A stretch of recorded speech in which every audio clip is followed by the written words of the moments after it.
I am often being asked, how did you end up as a flying car racing pilot and such a go-to drone tech and content person? So buckle up because I'm gonna spill some beans. My name is Lexie Janson and welcome to FuturePlay.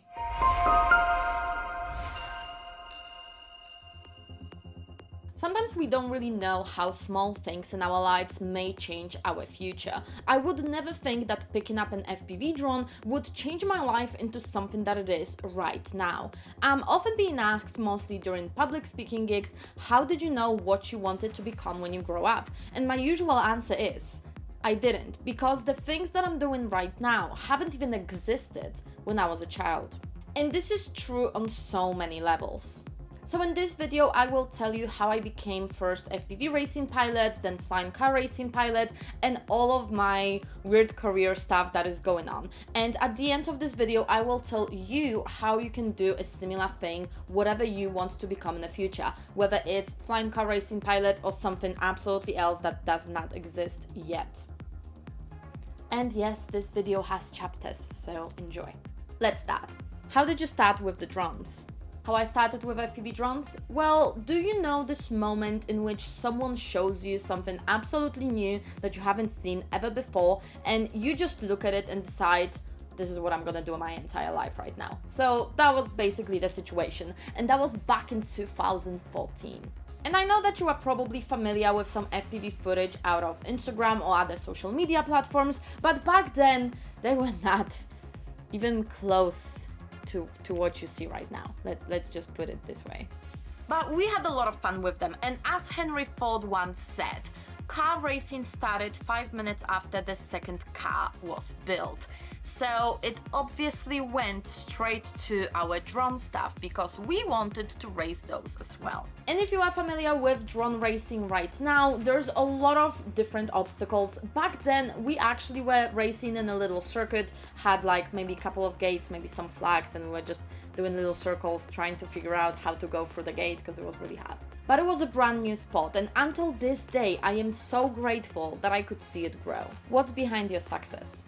I think my success came from a couple of sources. Number one, I have been really present on social media, and I actually treated it at the beginning as my own personal diary. I was doing it mostly for myself, but I was presenting my audience with high quality content that no one else has been presenting to anyone. I wasn't just showing my most perfect lap and, things like this. I was showing flights in HD and my best lap, of course, without HD. But also I was showing stuff that was going on around. I was showing the community, the tears, the sadness, the anger, the happiness, all the things around that no one else has been doing or presenting since I started, probably for years still. And I don't think many racing pilots still even get to doing this for some reason. And with time, I also started sharing some educational content, helping other people, and getting them more into FPV drones in general. I invested back in my business, I reached out to the companies, I was adjusting my content according to my audience needs,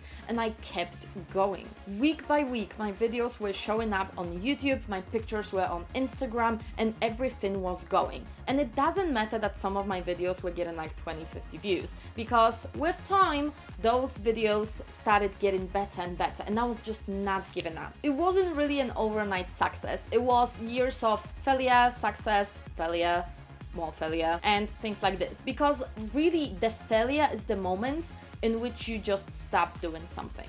And to be fair, during this process, I also learned so many skills that later have turned out to be extremely important and needed by other companies as well. How much did you train?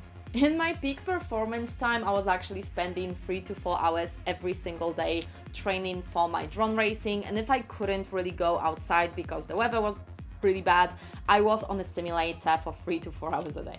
I know, it sounds really scary, and it is. All of this plus physical exercise 1 hour a day. For real. How did you become a flying car racing pilot? Airspeeder has actually reached out to me asking if I would like to do some training for drone racing and general drone racing for them. And I was literally saying like, well, I'm doing this already, what's your point? But then I checked them out once they messaged me back and they said, well, you will be able to get inside of this flying car and race it from the inside. So I was absolutely hooked, and I thought this is actually a pretty nice step up from the career that I was having already for a couple of years. It was a nice change because I actually went out from drone racing. I don't have time for this anymore because, you know, adding for the training for Airspeeder and training for drone racing and traveling for drone racing and all the other things, it's just too much. So I had to leave drone racing behind, but I'm still doing a lot of FPV stuff, mostly for videography and just enjoying myself. The thing is, I had a lot of knowledge about the uncrewed aerial systems as well as drone systems, so it actually added up to my general value for Airspeeder. I was also good with all the things camera, talking to the camera, media stuff, and this is also really important for athlete stuff and sports. Like, if you think that just playing games or racing and things is enough, look at what we are having right now. There's a lot of media around because people like watching other people, so they want to know the person that they are cheering for. And on top of that, I had a lot of drone racing experience, so I was an absolute win for them. And since they proposed me getting inside of the aircraft, I was hooked and decided this is it. How does your training look like now? To quote my PT, my physical training is a mix of Formula 1 driver and the jet fighter pilot. So the idea is that I need to withstand a lot of G-forces. So I need to be able to get my body as stiff as possible while still being in control of certain things, such as, you know, movement, doing things with my hands because I'm racing, I'm not just doing this. This is actually a pretty hard one. I'm spending 1.5 hours a day in the gym doing weights and cardio, a little bit of cardio, and then also I have sauna and cold plunges to get myself kind of used to rapid changes in the temperature, as well as to get my blood flowing a little bit better. So that's my physical training only, and I may be spending around 3 hours a day in the gym when I'm at home.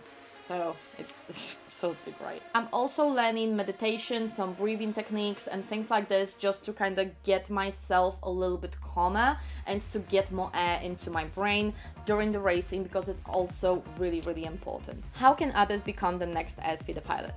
One of the really cool things about flying car racing is that it gives the possibility of doing it for absolutely everyone. There is no steep entry price as of now, and all you have to do is to start with esports, such as the game that has been made especially for Airspeeder called Celeros, and they are having special events and cups, and in the future, once they finish with the game, they will be able to get people throughout the game to get into like top 10, and then Airspeeder or the teams or whatever will be able to go and look at those pilots and get them to EXA series. And EXA series is actually getting people to fly first remotely for the safety reasons, while you would be also trained to get into the real aircraft for the normal Airspeeder racing.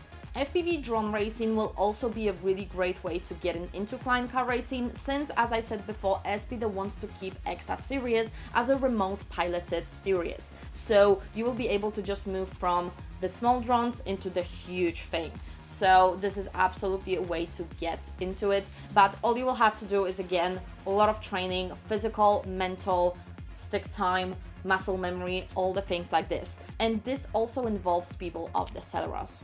I would also always suggest to work on the physical and psychological aspects of any type of a sport and to learn the skills that are absolutely necessary to be a good athlete. And also, unfortunately, all the media stuff, talking to the camera, looking good in front of the camera, knowing how to speak to the camera, and all types of other things, this is going to be extremely important, because media is media. This is how we get sponsors, and this is how we get money into the sport. So this will be absolutely a necessity. And if you even don't want to be a flying car racing pilot, you want to be something extremely else, just start doing instead of overthinking it. You will never be ready. There is never a perfect moment to start doing something. The perfect moment is always right now. And keep going, keep pushing until it works. And yes, you're gonna fail a couple of times, but real failure doesn't show up as long as you don't quit. If you quit, this is the real failure. Otherwise, it's just ups and downs and ups and downs, and this is the normal process of it. Learn as much as possible, and whenever you see that there may be a little chance of stepping up the game by taking a course or reading a book or doing something else or learning another skill, do it. This may get you into a situation in which you're gonna get a better offer, a higher offer, any type of an offer at all, a better job, a good job, or more money in general. And the more amazing you are, the more skillful you are, and the more irreplaceable you are, the better the chances of getting all of that. What do you think is the future of flying car racing? I think that we are on our best route to changing the future of sports, so I'm really positive about it. Like all the Machina sports, we have a lot of potential and still a long way to go to make it all mainstream, but the moment it clicks, it's gonna go really fast. What do you think about flying cars and the timeline in which it may happen? Leave me a comment down below and let's have a conversation. Also, you can watch the interview with Zefetali Welsh, who is the current champion of flying car racing, just right here. We made it just last week, and he's talking about really interesting stuff. Also, don't forget to subscribe to this channel for more Machina sports, human and the machine, and don't forget to leave this video a thumbs up if you enjoyed it. Don't forget to subscribe to FuturePlay for more Machina sports, human and the machine, and don't forget to leave this video a thumbs up if you enjoyed it to help us make algorithm extremely happy. Watch the interview with Zef, and I'm gonna see you next week. Stay awesome, fam. Bye!